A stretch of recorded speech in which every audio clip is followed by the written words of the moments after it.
इसी के केस में इसमें ना तो न्यूक्लियस होगा, ना ही माइटोकॉन्ड्रिया होगा, ना ही गोल्गी कॉम्प्लेक्स होगा, मतलब इसके पास कोई भी ऑर्गेनेल्स नहीं होगा, न्यूक्लियस भी नहीं होगा। तो इसमें क्या लिखेंगे, न्यूक्लियस आरबीसी में अब्सेंट रहता है, इसमें नहीं रहता है।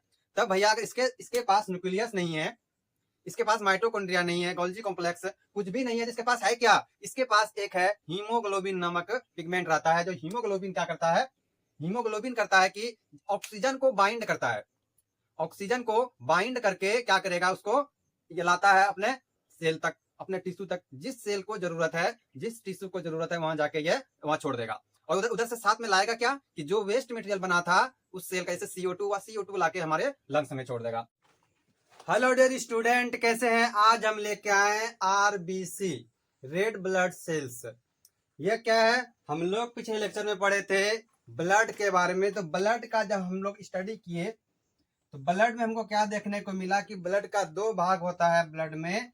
एक क्या है, प्लाज्मा है, प्लाज्मा, और दूसरा क्या था, ब्लड कॉर्पसेल्स, ब्लड कॉर्पसेल्स। तो जब हम लोग प्लाज्मा पढ़े तो ये कितना था, 55% था टोटल, टोटल ब्लड में से प्लाज्मा था 55% और ब्लड कॉर्पसेल्स क्या था, 45% था टोटल ब्लड में।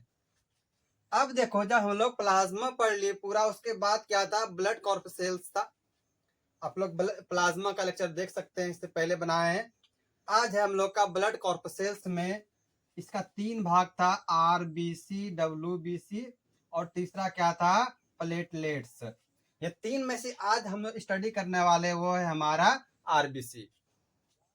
तो आरबीसी क्या है, रेड ब्लड सेल्स। ये भी एक प्रकार का सेल है जो हमारे बॉडी में क्या हो रहा है, ऑक्सीजन को कैरी कर रहा है, CO2 को कैरी कर रहा है, और वो कैरी करके कहाँ ले जा रहा है, हमारे लंग्स से ऑक्सीजन को उठा के हर एक सेल के पास ले जाएगा।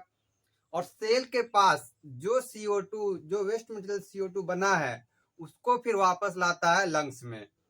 और कोई भी वेस्ट मटेरियल है उसको कहाँ ले जाएगा, हमारे डाइजेस्टिव सिस्टम में। और डाइजेस्टिव सिस्टम से जितना भी है जो कि कार्बोहाइड्रेट, प्रोटीन, उसको सेल के पास कौन लेके जाएगा, हमारा ब्लड लेके जाएगा। तो हमारा ब्लड जो है वो रेड ब्लड सेल्स, इसका दूसरा नाम क्या है, red blood cells, red blood cells. एक नाम इसका और है, इसको कहते हैं इरिथ्रोसाइट। याद रखिएगा, इसका एक और नाम क्या है, इरिथ्रोसाइट है। और रेड ब्लड सेल्स जो है ये मोस्ट अबंडेंट है, मतलब क्या, ब्लड कॉर्पसेल्स में सबसे ज्यादा क्या पाया जाएगा, ये हमारा जो आरबीसी है सबसे ज्यादा पाया जाता है। तो हम लोग सबसे पहला पॉइंट क्या लिख देंगे कि most abundant blood cell, RBC क्या है, सबसे ज्यादा पाया जाता है ब्लड कॉर्पसेल्स में। दूसरा, ये प्रोड्यूस कहाँ होता है आरबीसी, ये बनता कहाँ है, आरबीसी जो है हमारे बोन मेरो में बनता है, रेड बोन मेरो में। ये आरबीसी कहाँ बनेगा, रेड बोन मेरो में, अडल्ट में। और जब ये ब्लड बन गया तो इस प्रोसेस को क्या कहेंगे, आरबीसी बनने के प्रोसेस को क्या कहते हैं, उसको कहा जाता है इरिथ्रोपोइसिस। याद रखिएगा, आरबीसी बनने के प्रोसेस को कहा जाता है इरिथ्रोपोइसिस। और इरिथ्रोपोइसिस करने के लिए एक हार्मोन का जरूरत होता है, जिस हार्मोन का नाम क्या है, इरिथ्रोपोइटिन। और ये इरिथ्रोपोइटिन कहाँ से रिलीज कर रहा है, कौन रिलीज करेगा, इसको जो करता है रिलीज, वो करता है हमारा किडनी। देखिए यह समझिएगा, जैसे कि इरिथ्रोपोइटिन है और रिलीज ये कौन कर रहा है, किडनी ने किया है। जब हमारे बॉडी में लो ऑक्सीजन होगा, कम ऑक्सीजन होगा, तब ये इरिथ्रोपोइटिन हार्मोन नामक एक रिलीज होता है जो किडनी रिलीज करता है। ये क्या करेगा, बोलेगा कि अब क्या, हमको और आरबीसी चाहिए, जितना आरबीसी होगा वो उतना क्या ऑक्सीजन को लाके देगा। तो ये जो इरिथ्रोपोइटिन है ये स्टिमुलेट करता है इरिथ्रोपोइसिस के लिए, जो क्या है, ब्लड फॉर्मेशन है। तो यह क्या करवाता है, ब्लड का फॉर्मेशन करवाएगा। और ब्लड के फॉर्मेशन को, प्रोसेस को क्या कहते हैं, इरिथ्रोपोइसिस। नेक्स्ट है कि ये जो आरबीसी है इसका शेप कैसा होगा, ये देखने में कैसा होगा, बायकॉन्केव होता है, शेप बायकॉन्केव डिस्क होगा। अब जो मान लो ये क्या है, एक हमारा आरबीसी है। तो कैसा है, बायकॉन्केव है, जिसके बीच में क्या, हम लोग के बॉडी में जो जनरली होता है वो सेल के अंदर क्या पाया जाता है, सेल के अंदर रहता है न्यूक्लियस, माइटोकॉन्ड्रिया, गोल्जी कॉम्प्लेक्स। लेकिन आरबीसी के केस में इसमें ना तो न्यूक्लियस होगा, ना ही माइटोकॉन्ड्रिया होगा, ना ही गोल्जी कॉम्प्लेक्स होगा, मतलब इसके पास कोई भी ऑर्गेनेल्स नहीं होगा, न्यूक्लियस भी नहीं होगा। तो इसमें क्या लिखेंगे, न्यूक्लियस आरबीसी में अब्सेंट रहता है, इसमें नहीं रहता है।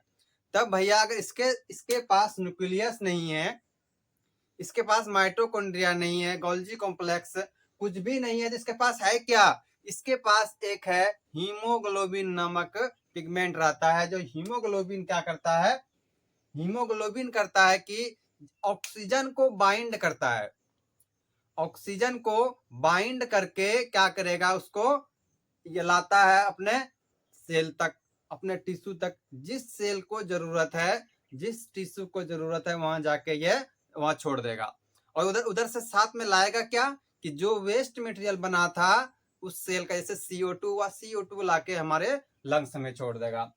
तो हमारे आरबीसी में क्या पाया जाता है, हीमोग्लोबिन नामक पाया जाता है, यहाँ पे हीमोग्लोबिन रहता है बीच में, और ये क्या बाइंड करता है, ऑक्सीजन को बाइंड करके टिश्यू तक पहुंचाता है, और टिश्यू में जो CO2 बना था, मतलब कार्बन डाइऑक्साइड बना था, उसको लाके कहाँ छोड़ देगा, हमारे लंग्स में छोड़ देगा। आरबीसी का साइज जो होता है वो 7 से 8 माइक्रोमीटर होता है इन डायमीटर। अब है आरबीसी का लाइफ स्पन। सबसे पहले समझिए कि लाइफ स्पन होता क्या है। लाइफ स्पन उसको कहते हैं कि तुम्हारे बर्थ से लेकर तुम्हारे डेथ तक, मतलब तुम्हारे मरने तक, इस पूरे बर्थ से लेकर डेथ तक जो आपने जिंदगी जिए, उसी को कहते हैं लाइफ स्पन। तो लाइफ स्पैन जो है वो आरबीसी का कितना होता है, 120 दिन होता है। 120 दिन में ये क्या होगा, मर जाएगा। देखो आरबीसी फॉर्मेशन कहाँ हुआ था, याद रखिए, आरबीसी फॉर्मेशन हुआ था हमारे रेड बोन मैरो में। सीधा रखेगा bone marrow, red bone marrow में क्या हुआ, हमारा आरबीसी वहां पे फॉर्मेशन हुआ, और ये जाके 120 दिन में क्या होगा, डिस्ट्रॉय हो जाएगा, मतलब खत्म हो जाएगा। और वो खत्म कहाँ होगा, हमारे स्प्लीन में हो जाएगा खत्म, जिसको हम लोग क्या कहते हैं, ग्रेवयार्ड ऑफ आरबीसी। यहीं जाके ग्रेवयार्ड अपना खुद को सुसाइड कर लेता है, खुद मर जाता है। हम लोग बीच में पढ़े थे, एक क्या था हमारा, हीमोग्लोबिन। हीमोग्लोबिन देखो 2 वर्ड से बना है, एक है हीम, दूसरा क्या है, ग्लोबिन। हीम मतलब होता है आयरन, और ग्लोबिन मीन से क्या होता है, प्रोटीन। तो ये एक क्या है, आयरन कंटेनिंग है, हीमोग्लोबिन एक आयरन कंटेनिंग है, और ये क्या करता है, पिगमेंट देता है। कैसा पिगमेंट देगा, रेड पिगमेंट देता है। इसी कारण हमारा जो खून है वो कैसा दिखाई देता है, लाल दिखाई देता है। अब एक सवाल आता है, आप कहिएगा सर ये जो हीमोग्लोबिन है ये किसके पास पाया जाता है, आरबीसी के पास, लेकिन हमारा तो सारा का सारा खून ही रेड है। अभी हम लोग क्या बताए थे, ये जो रेड ब्लड सेल्स है हमारे ब्लड में, ब्लड कॉर्पसेल्स में सबसे ज्यादा पाया जाता है। तो ये लाल है, इसी कारण क्या सारा ब्लड रेड दिखता है हमको। दूसरा क्या है कि हीमोग्लोबिन का एक पहला काम पिगमेंट देना है, दूसरा काम क्या है, ऑक्सीजन को कैरी करना और CO2 को कैरी करना। ऑक्सीजन क्या करेगा कि लंग्स से उठा के पकड़ के लाया, सेल्स के पास लाएगा, और सेल के पास जो CO2 बना उस CO2 के उठा के कहाँ ला देगा, लंग्स में लाएगा। तो हीमोग्लोबिन हम लोग देख लिए कि रेड पिगमेंट देता है, और एक ऑक्सीजन को कैरी करेगा, O2 और CO2 को। और ये जो एक आरबीसी है, एक आरबीसी में हीमोग्लोबिन जो पाया जाता है वो लगभग 270 से 300 मिलियन हीमोग्लोबिन मॉलिक्यूल पाए जाते हैं सिर्फ एक आरबीसी में। टोटल का नहीं बता रहे हैं, सिर्फ एक आरबीसी का बता रहे हैं कि एक आरबीसी में जो है वो 270 से लेके 300 हीमोग्लोबिन पाया जाता है। अब बात करते हैं कि हीमोग्लोबिन तो हमारा हो गया, अब है कि ये जो आरबीसी है इसका फंक्शन क्या होगा। फंक्शन तो अभी हम लोग जान ही रहे हैं कि ट्रांसपोर्ट करेगा, किसका भैया ट्रांसपोर्ट करता है, ये जो आरबीसी है किसका ट्रांसपोर्ट करेगा, ये करता है ट्रांसपोर्ट O2 और CO2 का। कैसे क्योंकि इसके पास, इस आरबीसी के पास हीमोग्लोबिन पाए जाते हैं, और हीमोग्लोबिन जो है उसका काम क्या है, ऑक्सीजन को बाइंड करना और CO2 को बाइंड करना। दूसरा सबसे बड़ा काम है कि मेंटेन क्या करता है, ब्लड विस्कोसिटी और वॉल्यूम। ये क्या मेंटेन कर रहा है, ब्लड को चिपचिपा होने से बचा रहा है हमारा हीमोग्लोबिन। जो डिसऑर्डर है, डिसऑर्डर मीन्स डिजीज, आरबीसी की वजह से डिसऑर्डर कैसे होगा भैया, हमारे शरीर में आरबीसी एक उसका लिमिट दिया गया, एक रेंज दिया गया है कि इतना से इतना तक हमारा नॉर्मल है। आरबीसी तो मिलियंस में पाए जाते हैं, तो जो आरबीसी है अगर हमारे बॉडी में कम हो गया तो वो भी दिक्कत है, अगर ज्यादा हो गया तो उसमें भी दिक्कत है। नहीं कि ज्यादा होगा तो बल्ले बल्ले है, एकदम आराम से क्या करेंगे, लाल लाल दिखेंगे, ऐसा नहीं है। अगर हमारे बॉडी में रेड ब्लड सेल्स और हीमोग्लोबिन कम हो गया तो एक डिजीज है, उसका नाम क्या कहलाता है, एनीमिया। दूसरा है कि अगर आरबीसी ज्यादा हो जाए, तब आरबीसी का काउंट अगर ज्यादा हो जाएगा तो तुम्हारा ब्लड जो है वह क्या, ठीक होने लगेगा, वो गाढ़ा होने लगेगा। उस डिजीज को क्या कहते हैं, पॉलीसाइथेमिया। उसके बाद आता है sickle cell anaemia. Sickle cell anaemia में क्या होता है, ये एक जेनेटिक डिसऑर्डर है, ये एक जेनेटिक डिसऑर्डर है। और तीसरा है थैलेसीमिया। इसमें क्या होता है, डिफेक्टिव ग्लोबुलिन चेन, मतलब जो प्रोटीन चेन है वो क्या होता है, डिफेक्टिव होता है।